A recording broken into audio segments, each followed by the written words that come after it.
पहला चैप्टर हमने फिजिक्स का स्टार्ट किया था इलेक्ट्रिसिटी। इलेक्ट्रिसिटी में बहुत कुछ पढ़ चुके हो पिछले क्लासेस में। पिछले क्लासेस में आपने पढ़ा सबसे पहले इलेक्ट्रिसिटी क्या होती है। तो इलेक्ट्रिसिटी में पढ़ा कि फिजिक्स का एक ऐसा ब्रांच है जिसमें हम इलेक्ट्रिक चार्ज की स्टडी करते हैं। फिजिक्स का एक ऐसा ब्रांच जिसमें हम लोग इलेक्ट्रिक चार्ज की स्टडी करते हैं, that is known as a electricity. अब इलेक्ट्रिसिटी को दो सब ग्रुप में बांटा गया, पहला स्टैटिक इलेक्ट्रिसिटी और दूसरा current electricity. Static electricity electricity का वो ब्रांच है जिसमें हम स्टडी करते हैं जब चार्ज स्टैटिक पोजीशन में होता है, अर्थात चार्ज जब रेस्ट पोजीशन में होता है। किसी भी बॉडी पर चार्ज एक जगह रेस्ट होता है तो उसकी स्टडी फिजिक्स इलेक्ट्रिसिटी के जिस ब्रांच में करते हैं that is known as a static electricity. लेकिन अगर वही चार्ज मोशन में हो और उसकी स्टडी इलेक्ट्रिसिटी के जिस ब्रांच में करते हैं that is known as a current electricity. Okay, उसके बाद हमने पढ़ा कि वास्तव में ये चार्ज है क्या। तो उसके बारे में बहुत कुछ हमने बताया कि लगभग आज से 26 ईयर्स बिफोर, 2600 वर्ष पहले की बात किया जाए तो थेल्स नामक साइंटिस्ट थे जिन्होंने बताया कि अगर अंबर को ऊल पर रगड़ा जाता है तो अंबर के अंदर एक ऐसी प्रॉपर्टी आ जाती है जिसके थ्रू वो कागज़ के छोटे छोटे टुकड़े को, खरपतवार के तिनकों को अपनी तरफ अट्रैक्ट कर लेता है।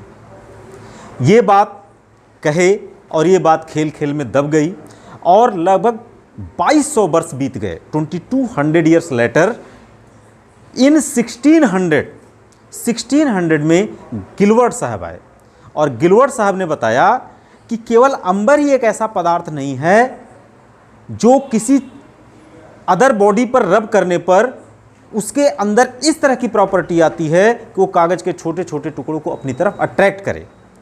उन्होंने बताया ग्लास, सल्फर, एबोनाइट, ऐसे बहुत सारे मटेरियल हैं जिसको जब किसी अन्य बॉडी पर रब किया जाता है तो उसके अंदर भी इस तरह की प्रॉपर्टी आ जाती है जिससे वो कागज़ के छोटे छोटे टुकड़े को क्या कर सके, अपनी तरफ अट्रैक्ट कर सके। चूंकि ऑब्जेक्ट के अंदर ये प्रॉपर्टी रब के थ्रू आती है, रबिंग के थ्रू आती है, ड्यू टू फ्रिक्शन आता है, तो इस कारण ये जो प्रॉपर्टी डेवलप होती है उस बॉडी पर वो कहलाती है फ्रिक्शनल इलेक्ट्रिसिटी। और जिस बॉडी पर ये प्रॉपर्टी डेवलप होती है उस बॉडी को कहते हैं कि ये बॉडी इलेक्ट्रीफाइड हो गया, मतलब वो आवेशित हो गया, उस पर आवेश आ गया। ये बात बताई गई थी। उसके बाद आपको बताया गया कि जब किसी बॉडी पर आवेश आ जाता है तो एक एक्सपेरिमेंट किया गया और वो एक्सपेरिमेंट ये था कि दो ग्लास रॉड को सिल्क पर रगड़ करके जब एक दूसरे के नज़दीक लाया जाता था तो वो एक दूसरे को रिपेल करते थे। इसी तरह से जब दो एबोनाइट की रॉड को कैट स्किन पर या बिल्ली की खाल पर या फर पर हम रगड़ करके एक दूसरे के नज़दीक लाया करते थे तो वो भी एक दूसरे को रिपेल करते थे। तो इससे क्या पता चलता है कि जब दो ग्लास रॉड को एक ही बॉडी पर अर्थात सिल्क पर रब किया जाता है तो दोनों ग्लास रॉड पर सेम तरह की प्रॉपर्टी डेवलप हुई होगी, या जब एबोनाइट की रॉड को बिल्ली की खाल पर रगड़ा जाता है तो उस एबोनाइट की रॉड पर भी जो प्रॉपर्टी डेवलप हुई होगी वो सिमिलर प्रॉपर्टी डेवलप हुई होगी। तो इससे हमने ये कंक्लूजन निकाला कि जब दो बॉडी पर, दो ग्लास रॉड पर जो प्रॉपर्टी डेवलप हुई है वो सिमिलर प्रॉपर्टी डेवलप हुई है और वो सिमिलर प्रॉपर्टी डेवलप होने के कारण एक दूसरे को ये क्या कर रहे हैं, रिपेल कर रहे हैं। या दूसरी तरफ जब एबोनाइट की रॉड को रगड़ा गया था तो उन दोनों एबोनाइट की रॉड को बिल्ली की खाल पर रगड़ने से जो उस पर प्रॉपर्टी डेवलप हुई थी वो भी सिमिलर तरह की हुई होगी और सिमिलर तरह की प्रॉपर्टी के कारण एक दूसरे को क्या कर रहे थे, रिपेल कर रहे थे। तो हमने एक चीज सीखा कि like properties repel each other. यहां से ये हमने सीखा कि ग्लास रॉड आपस में रिपेल कर रहे हैं, एबोनाइट की रॉड एक दूसरे को रिपेल कर रहे हैं। तो हमने ये सीखा कि जो दोनों रॉड पर सिमिलर प्रॉपर्टी डेवलप होने के कारण ये एक दूसरे को रिपेल कर रहे हैं। फिर एक्सपेरिमेंट किया गया और एक्सपेरिमेंट यह किया गया कि अब ग्लास रॉड को सिल्क पर रगड़ करके दूसरी एबोनाइट की रॉड को बिल्ली की खाल पर रगड़ करके एक दूसरे के नजदीक लाया गया। तो देखा गया कि ग्लास रॉड और एबोनाइट की रॉड एक दूसरे को अट्रैक्ट करते, एक दूसरे के नजदीक आने का प्रयास करते हैं। तो साइंटिस्ट के दिमाग में यह आया कि अगर ग्लास रॉड पे जो प्रॉपर्टी डेवलप हुई है और दूसरी तरफ एबोनाइट की रॉड पर जो प्रॉपर्टी डेवलप हुई है, इसमें कहीं न कहीं डिफरेंस है, और डिफरेंस नहीं होता तो एक दूसरे को अट्रैक्ट नहीं करते बल्कि ये भी एक दूसरे को रिपेल करते। तो उन्होंने ये पाया कि जो ग्लास रॉड पर प्रॉपर्टी डेवलप हुई है और एबोनाइट की रॉड पर जो प्रॉपर्टी डेवलप हुई है ये डिफरेंट तरह की है, और वो जो भी प्रॉपर्टी डेवलप हुई है उसके कारण एक दूसरे को अट्रैक्ट करते हैं। उसके बाद 150 ईयर्स और बीत गए। लगभग सन 1750 ईस्वी में, इन 1750, तो फ्रैंकलिन साहब ने हम लोगों को यह बताया कि जब दो चार्ज को, जैसे एक ग्लास रॉड को और एक एबोनाइट रॉड को एक दूसरे के नज़दीक लाते हैं और नज़दीक ला करके जब एक दूसरे को टच कराते हैं, उसके अंदर से प्रॉपर्टी गायब हो जाती है, क्योंकि ग्लास रॉड और एबोनाइट को रब करने से उसके अंदर एक स्पार्किंग बनी, और स्पार्किंग बनी, वो प्रॉपर्टी रद्द हो गई, खत्म हो गई। अब इसको जब हम कागज के छोटे टुकड़े के पास दोनों रॉड को लेकर के जाते हैं तो उसके अंदर अट्रैक्शन की प्रॉपर्टी नहीं थी, वो कागज के छोटे टुकड़े को अपनी तरफ अट्रैक्ट नहीं कर पा रहा था। तो उन्होंने सोचा कि भाई ये जो चार्जेज आ रहे हैं ये एक दूसरे को इफेक्ट को नष्ट कर दे रहे हैं, एक दूसरे को इफेक्ट को क्या कर दे रहे हैं, नष्ट कर दे रहे हैं, अर्थात जो प्रॉपर्टी आ जा रही है वो जीरो आ जा रही है। तो मैथमेटिक्स में एक कॉन्सेप्ट था कि अगर मैं +5 को -5 के साथ ऐड कर दूं, हमें रिजल्ट क्या मिलता है, जीरो मिलता है। उसी तरह से जैसे दो रॉड को जो डिफरेंट प्रॉपर्टी है, जब दोनों को ऐड कर दे रहा हूं, दोनों को टच कर दे रहा हूं, तो हमें रिजल्ट क्या मिलता है, जीरो मिलता है। तो वहां पर जब +5 को -5 के साथ ऐड कर दिया जाता है तो रिजल्ट हमको जीरो मिलता है, या +2 को -2 के साथ ऐड कर दिया जाता है तो रिजल्ट हमें जीरो मिलता है। इस कॉन्सेप्ट पर वो जो प्रॉपर्टी रॉड पर डेवलप हुई थी, फ्रैंकलिन साहब ने बताया कि जो एक रॉड पर प्रॉपर्टी डेवलप हुई है वो उसका नॉमेनक्लेचर किया, उसका नाम उन्होंने पॉजिटिव रखा, पॉजिटिव चार्ज का नाम दिया, और जो दूसरी बॉडी पर डेवलप हुआ उसका नाम क्या दिया, नेगेटिव चार्ज दिया। तो इस तरह से जो प्रॉपर्टी डेवलप हुई वो property due to charge develop हुई ऑन द डिफरेंट बॉडीज, और उस चार्ज का नाम क्या रखा गया, पॉजिटिव चार्ज और नेगेटिव चार्ज।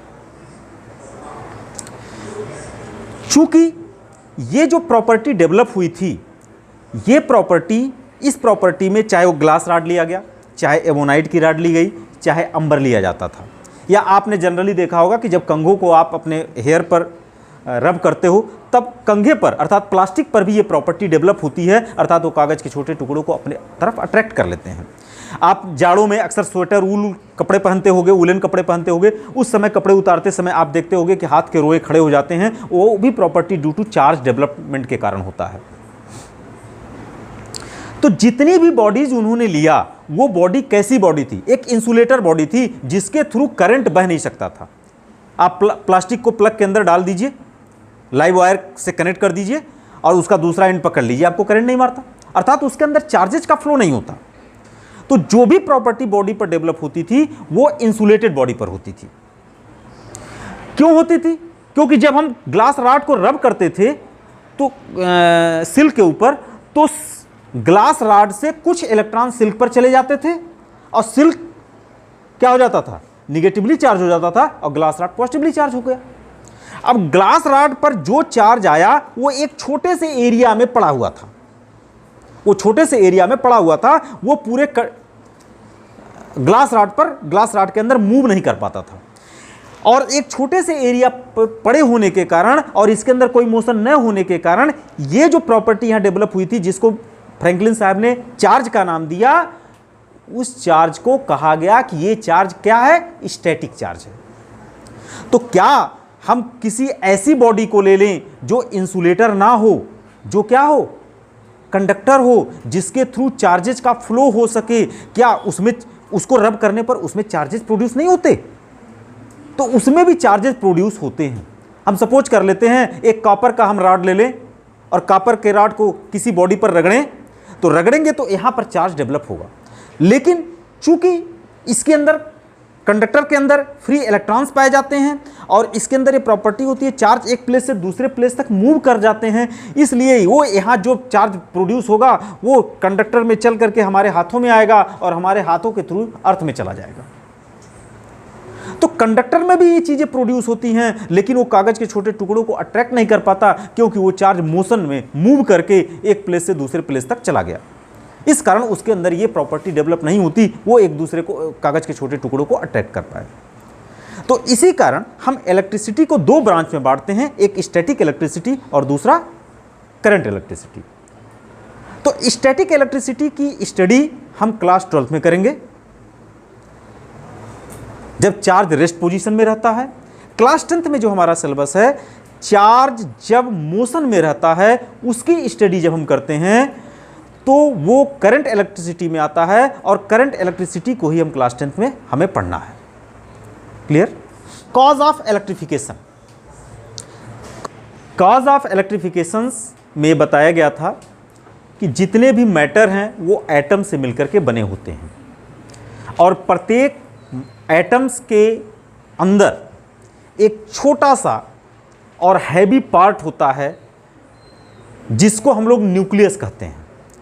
इस न्यूक्लियस में प्रोटॉन और न्यूट्रॉन रहा करते हैं। प्रोटॉन पॉजिटिवली चार्ज होता है, न्यूट्रॉन निगेटिवली चार्ज होता है। प्रोटॉन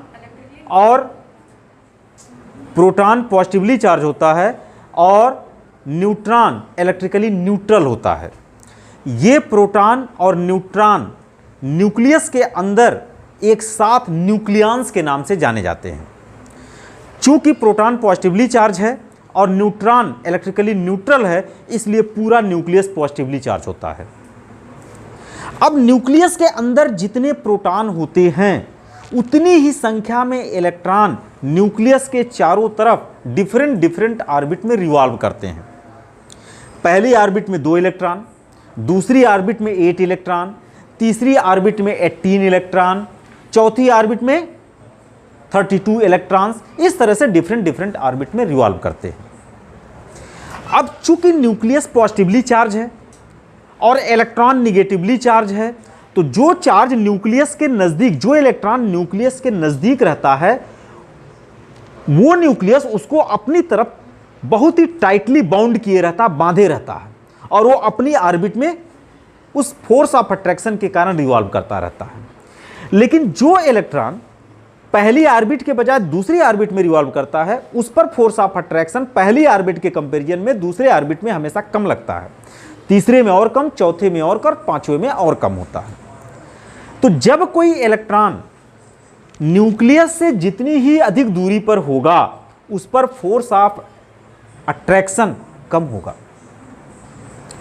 और जब फोर्स ऑफ अट्रैक्शन उस पर कम होगा तो जब हम बॉडी को एक बॉडी से दूसरी बॉडी पर रब करते हैं तो उसको, उस बॉडी को कुछ ना कुछ एनर्जी मिलती है और वो एनर्जी एटम्स के अंदर प्रेजेंट इलेक्ट्रॉन्स को मिलती है और जब उस इलेक्ट्रॉन को थोड़ी सी एनर्जी मिल जाती है तो वो उस ऑर्बिट को छोड़ करके दूसरी बॉडी पर चले जाते हैं। तो इस तरह से एक बॉडी से इलेक्ट्रॉन निकल करके दूसरी बॉडी पर जब जाते हैं तो जिस बॉडी से निकलते हैं वहाँ डिफिशियंसी ऑफ इलेक्ट्रॉन हो जाता है, अर्थात इलेक्ट्रॉन की कमी हो जाती है। अगर इलेक्ट्रॉन की कमी हुई तो प्रोटॉन की संख्या तो उतनी है, तो हम कहते हैं इसका पॉजिटिविटी नेचर बढ़ गया, मतलब पॉजिटिव बढ़ा नहीं, पॉजिटिव अगर 20 थे, पॉजिटिव चार्ज अगर न्यूक्लियस के अंदर 20 थे तो 20 इलेक्ट्रॉन भी थे। अगर 2 इलेक्ट्रॉन निकल करके बाहर चला गया तो हमारे पास 3 इलेक्ट्रॉन बचे, लेकिन प्रोटॉन तो 20 ही है ना। तो हम ये कहते हैं कि जिससे निकला वो पॉजिटिवली चार्ज बॉडी बन गया और जिस बॉडी पर इलेक्ट्रॉन गया उस पर भी यही केस रहा होगा। अगर उस पर 10 इलेक्ट्रॉन पहले रहे होंगे, 2 और चले गए तो उस पर अब कितने हो गए? 12 इलेक्ट्रॉन हो गए, लेकिन प्रोटॉन उस पर क्या रहा होगा? 10 ही रहा होगा।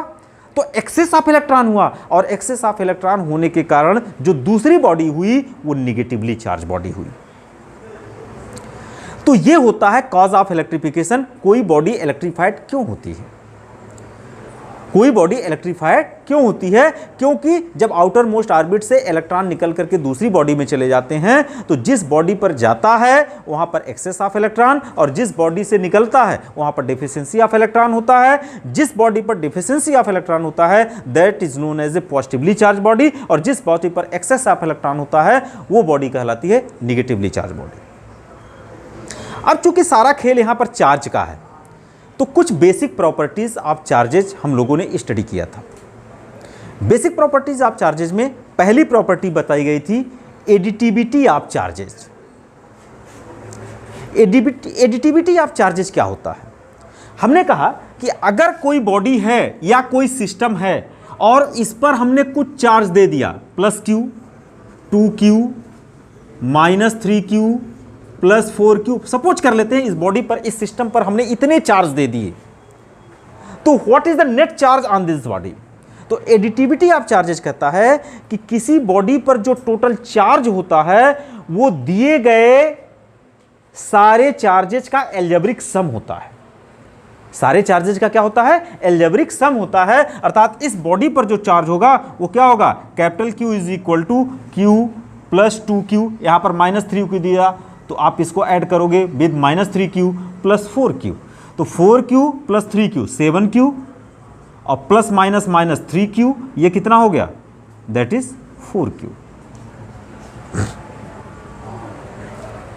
ओके, तो इस सिस्टम पर कुल कितना चार्ज बना? 4Q चार्ज बना। ओके, दूसरा प्रॉपर्टी बताया गया था कंजर्वेशन ऑफ इलेक्ट्रिक चार्जेज। दूसरी प्रॉपर्टी, पहला प्रॉपर्टी क्या था? Additivity of charges, additivity of charges. दूसरा था conservation of charges, conservation of charges.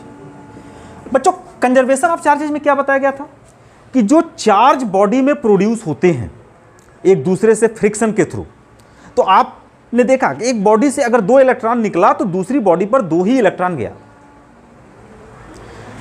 तो यहां से यह कॉन्सेप्ट बनता है कि जो चार्ज है ना तो उसे डिस्ट्रॉय किया जा सकता है ना तो उसे क्रिएट किया जा सकता है।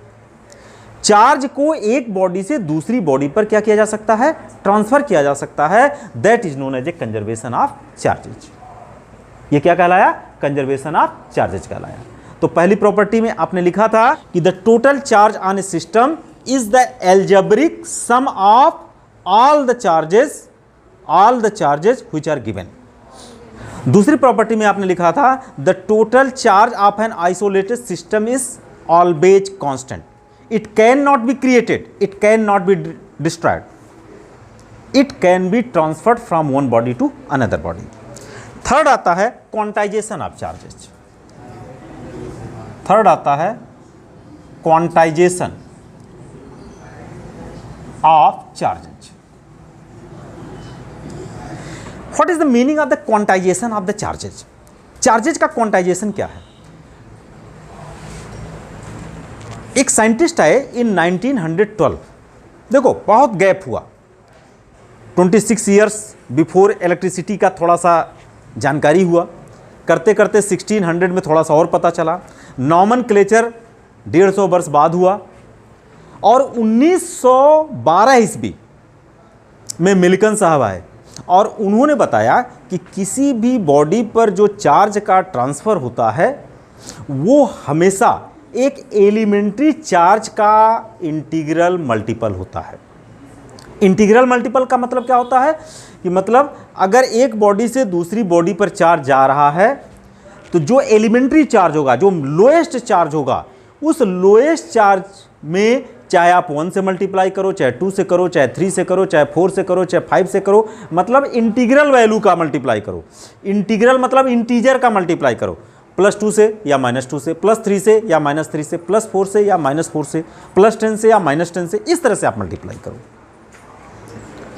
क्योंकि चार्जेस दो तरह के होते हैं, एक पॉजिटिव चार्ज होता है, एक नेगेटिव चार्ज होता है। तो किसी बॉडी पर अगर 10 चार्ज है तो +10 चार्ज हुआ, और किसी बॉडी पर अगर नेगेटिव चार्जेस हैं तो -10 चार्ज होगा।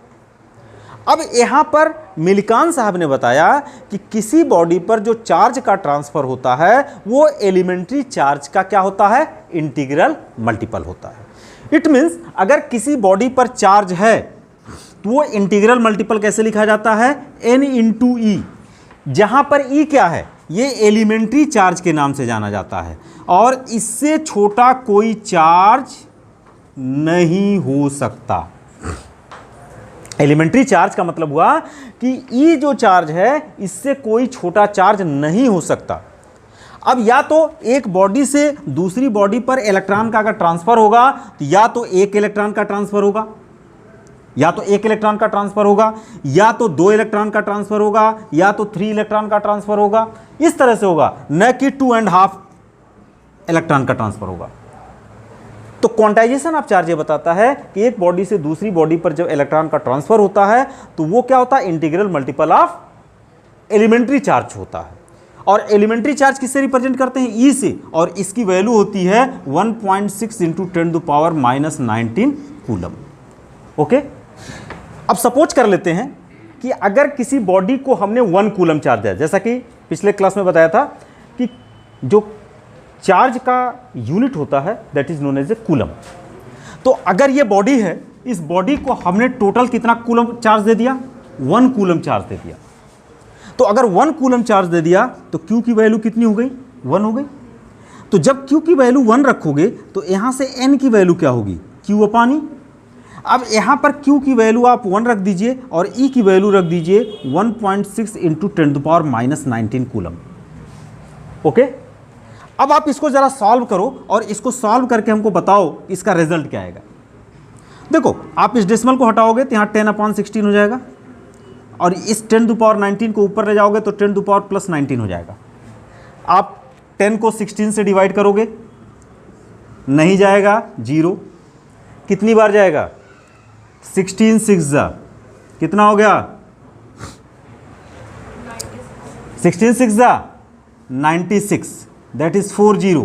कितनी बार जाएगा, 16 2 32, कितना हुआ, 8 0, 16 5 तो इसकी वैल्यू कितना आ गई बच्चा, 0.625 × 10⁻19। ओके, अगर मैं इस 10 का पावर 19 का मतलब क्या है, 1 के आगे 19 0। अगर मैं इस सिस्टम को हटाऊं तो डेसिमल हमारा कितने प्लेस शिफ्ट होगा, 19 प्लेस शिफ्ट होगा। तो इसकी वैल्यू कितनी होगी, 6 2 5। अभी कितना प्लेस डिस्प्लेस हुआ डेसिमल, 1 2 3। अभी कितना प्लेस और जाना चाहिए, 16, तब तो क्लियर होगा। तो 1 2 3 4 5 6 7 8 9 10 11 12 13 14 15 16, इतने इलेक्ट्रॉन, अगर किसी बॉडी को आप 1 कूलम चार्ज देते हो तो इतने इलेक्ट्रॉन उस बॉडी पर मौजूद होंगे। How many electrons is, can you read it, can you read it. तो आपको स्टैंडर्ड फॉर्म में फिजिक्स में बताया गया है, इसको कैसे करोगे, या तो आप इसको इजीली लिख सकते हो 6.25, एक प्लेस डेसिमल के राइट में लेके जाओ, 10⁻18। इतने इलेक्ट्रॉन अगर किसी बॉडी पर 1 कूलम चार्ज हैं तो उस बॉडी पर कितने इलेक्ट्रॉन होंगे, 6.25 × 10⁻18 इलेक्ट्रॉन। ये स्टैंडर्ड फॉर्म में आप लिखोगे। नॉर्मली आप लिखना चाहो तो ऐसे लिखोगे, तो ये लिखना थोड़ा कठिन है, ये लिखना इजी है, तो इस वे में लिखोगे। तो पता चला किसी बॉडी पर अगर 1 कूलम चार्ज है तो उस पर कितने इलेक्ट्रॉन होंगे। ओके,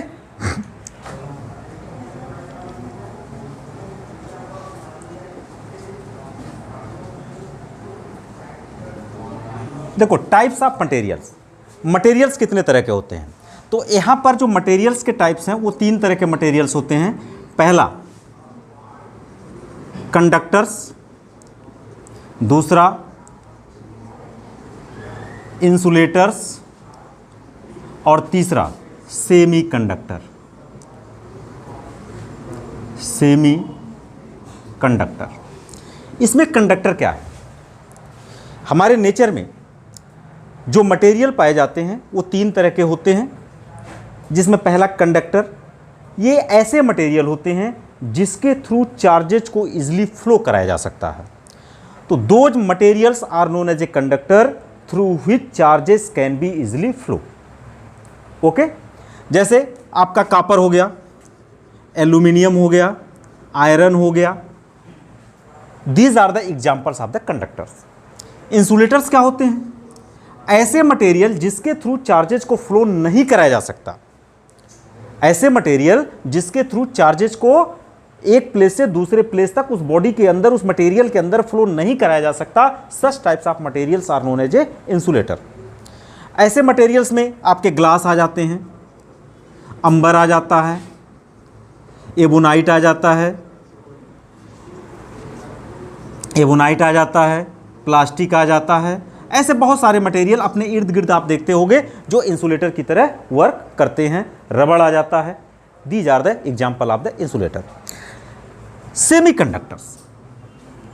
सेमीकंडक्टर्स क्या होते हैं?